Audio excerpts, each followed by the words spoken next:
My name is Alara Thompson. I am 34 years old. And 3 days ago, my boyfriend walked into my home office, looked me straight in the face, and said, "I'm leaving you." I coolly replied, "Don't let the door hit you." Then I brokered a deal to buy his shares in my startup. 72 hours later, his lawyer was on my porch. I built my tech consulting firm from scratch over the past 6 years. It started in my garage with one folding table, one second-hand monitor, and a coffee maker that sounded like it was fighting for its life every morning. Now we pull in 2-3 million annually. My boyfriend, Callum Vale, 32, came on board 2 years ago when we needed someone to handle operations and client relations. He owned 30% of the company. I kept 51%. And our business partner, Marissa Cole, 38, held 19%. Marissa had known Callum before me. Technically, she was his ex-girlfriend. Though both of them always acted like that word was childish. We're adults. Callum used to say, "Not every past relationship has to be dramatic." I believed him. That was my first mistake. 3 days ago, Callum walked into my home office while I was reviewing quarterly reports. He didn't knock. He didn't sit down. He just stood in the doorway, with his arms folded, wearing the same gray sweater I had bought him for his birthday. "I'm leaving you," he said. "This relationship is over." No emotion, no explanation, just cold as ice. I looked up from my laptop, took a sip of my coffee, and said, "Don't let the door hit you on the way out." He blinked. He clearly expected tears. Begging. Maybe some dramatic scene where I asked what I did wrong and promised to change. Instead, I went back to my spreadsheet. The silence was deafening. Here's the thing. I had suspected something was wrong for months. Late nights at the office. Secretive phone calls. That guilty look when I walked into a room too quietly. I am not stupid. I just didn't care enough to investigate because, honestly, our relationship had been dead for 2 years. But his shares in my company, that was different. Within an hour of his little announcement, I texted Marissa. "Emergency meeting. Now." We met at a coffee shop downtown. She arrived looking perfectly composed. Hair pulled back. Phone in hand. Expression unreadable. I laid it out straight. "Callum is leaving. And I want to buy out his 30% stake before this turns into a legal nightmare." "How much?" she asked. "Fair market value. 650,000. Marissa nearly choked on her latte. "Ilara. That's generous as hell. The company is worth way more than that now." "I know," I said. "But I want this clean and fast. Can you help me structure the deal?"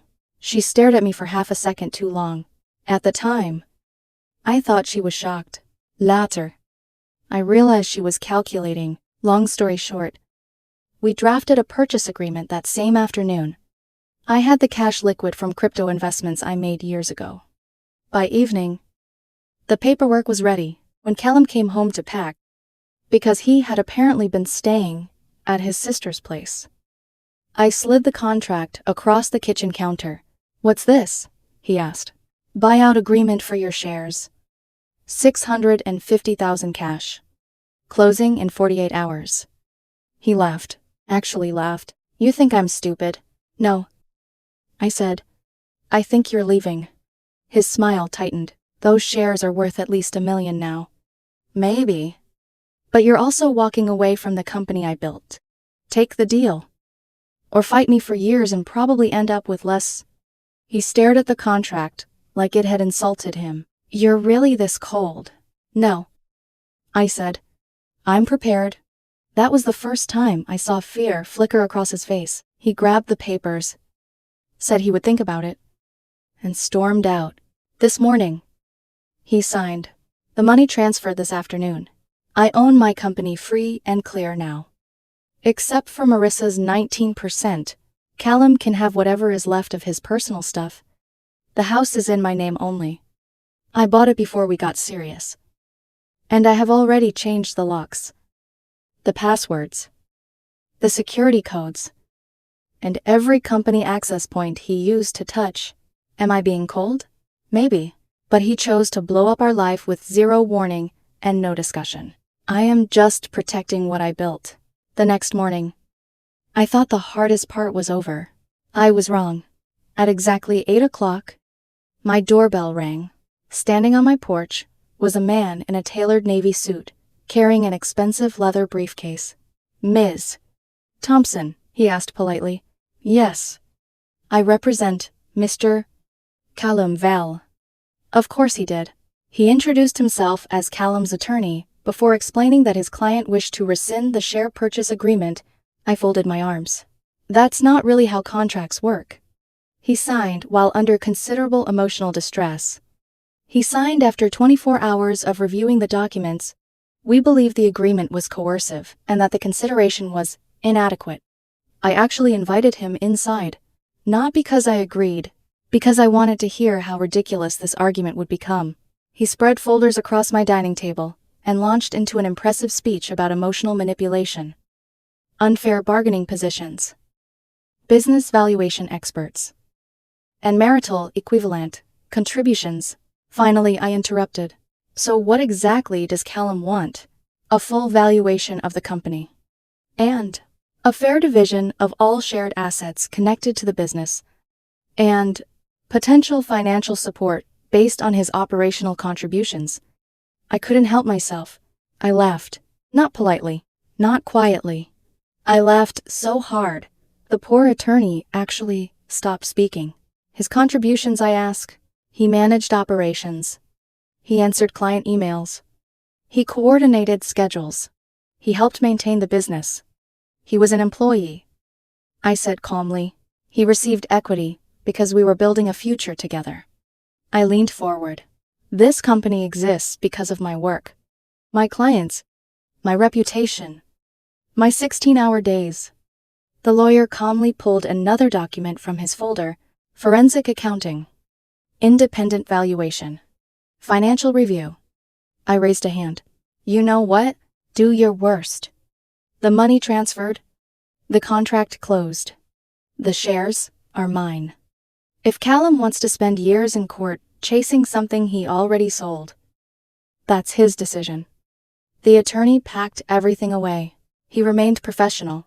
I respected that. His client, not so much. The moment he left, I called my own lawyer. She had already reviewed everything. The agreement is solid, she said. Fair consideration. No evidence of coercion. Multiple opportunities for him to decline. In fact, she added, the amount you offered was actually generous. Buyer's remorse. That was all this was. Or so I believed. An hour later, my phone rang again. Marisa, can we talk? Her voice sounded strange, uneasy. I agreed to meet her at the same coffee shop. When I arrived, she already looked exhausted. Dark circles under her eyes. Coffee untouched. Hands shaking slightly. She didn't waste time. Elara. What? There's something you need to know. Every instinct in my body suddenly became alert. What is it? She closed her eyes. Callum and I, she swallowed.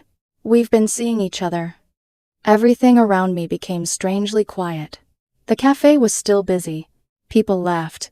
Espresso machines hissed. Music played overhead. But it all sounded distant. How long? About 8 months. 8 months. 8 months of business meetings.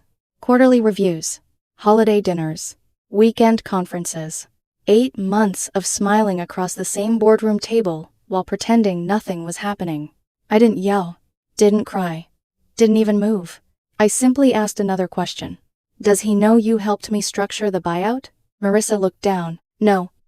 And when exactly were you planning to tell him? I wasn't. I nodded slowly. Then, something almost unbelievable occurred to me. I looked directly into her eyes. You realize what you've done? What? You helped me buy out your boyfriend. Confusion spread across her face. The shares? You helped draft the agreement. You encouraged the valuation. You helped remove him from the company. Color drained from her face. Oh, she whispered it. Just one tiny word. Oh, yes. If he had fought before signing, he might have negotiated for far more. He could have delayed everything. He could have demanded a full valuation. Instead, you helped me close the deal. She covered her mouth. I didn't think. I know. Silence settled between us. Finally, she spoke. I never wanted to hurt you. I almost smiled. That stopped being true about 8 months ago. She started crying. Real tears. Not dramatic. Just quiet guilt. I fell in love with him. You made choices. I know. You both did. I stood. I should go. Ilara. One more thing. She looked up hopefully. Is he happy? The question surprised her. I think so? I nodded. Good. Because happiness has a funny way of exposing people. I left. That evening, my phone buzzed. Callum. 6 missed calls. Then 12 messages. Finally, 1 voicemail. Ilara. We need to talk. No. We really didn't. The following afternoon, my office receptionist called. Callum's downstairs. I'm not available. He says it's urgent. It isn't. 10 minutes later, another message arrived. Please, just 5 minutes. I ignored it. That evening, another text appeared. Marissa told me everything. We need to fix this. Fix what? The affair. The lies? Or the $650,000 he willingly accepted? The answer arrived the next morning. Callum appeared outside headquarters. He looked furious. You manipulated Marissa. I calmly looked at him. I manipulated no one. She helped you steal my future. No. You sold your future. You knew we were together. I didn't. You should have. That sounds like a communication problem between you and your ex-girlfriend. His face twisted. You're unbelievable. No. I just read contracts before I signed them. He stepped closer. You've ruined everything. No. Callum. You're finally meeting the consequences of your own decisions. He stared at me for several seconds, then turned around and walked away. I watched him disappear into the parking lot. For the first time since our relationship ended, I wasn't angry. I wasn't heartbroken. I simply felt something unexpected. Relief. I finally knew exactly who I had been living with. I thought the affair was the worst thing I would uncover. It wasn't. 2 days after Callum confronted me outside the office, our largest client called unexpectedly. The account director sounded unusually cautious. Ilara. Someone contacted us. Who? They claimed your company has serious financial irregularities. I closed my eyes for a moment. What exactly were they told? That your books are being manipulated. That we should reconsider renewing our contract. That an audit might expose fraud. Every sentence sounded more ridiculous than the last. Still, accusations, even false ones, have a way of planting doubt. I reassured the client that every financial record was available for independent review and thanked them for calling me before making any decisions. The moment we hung up, I called my attorney. Then, I hired a private investigator. If Callum wanted to play dirty, I wanted facts instead of assumptions. The investigator worked quickly. Within days, he returned with a thick folder. There's more than enough here. He wasn't exaggerating. Callum and Marissa had been using company resources throughout their relationship. Corporate credit cards paid for hotel rooms during supposed business trips. Restaurant charges listed as client dinners were actually romantic dates. Travel expenses had been disguised as conferences that never existed. And then came the emails. Callum still had access to an old company email account that should have been deactivated weeks earlier. Using that account, he had contacted several clients directly. He accused me of falsifying financial statements. He suggested the company was unstable. He encouraged them to reconsider their contracts before they lost everything. Every accusation was false. Every message was documented. Every login was traced. My attorney flipped through the evidence with increasing satisfaction. This, she said, is business interference. She turned another page. Defamation. Another page. Misuse of company property. Then another. And potentially embezzlement. She looked up. He just handed us an extraordinary case. Even then, I decided to give Callum one final opportunity. Not because he deserved it, because I wanted the court to see that I had tried to resolve things professionally. I sent one message. Stop contacting my clients. Stop using company resources. If you continue, legal action will begin immediately. His response arrived less than a minute later. Go to hell. I'll destroy everything you built. Wrong answer. That afternoon, my attorney filed multiple actions at once. Emergency injunctive relief. Business interference. Defamation. Breach of fiduciary obligations connected to his former ownership. The judge reviewed the evidence immediately.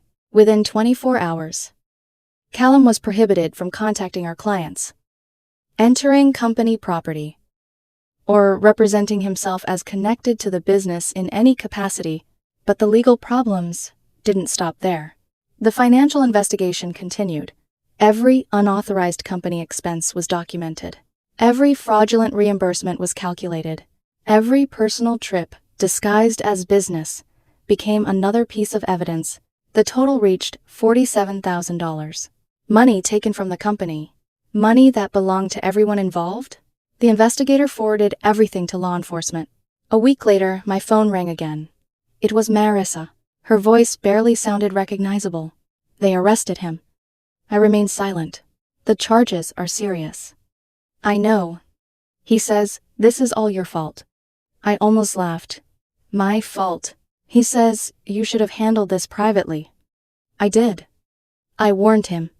He answered with another threat. Marissa started crying. I don't know who he is anymore. Neither did I. Or perhaps I finally did. The following weeks were exhausting.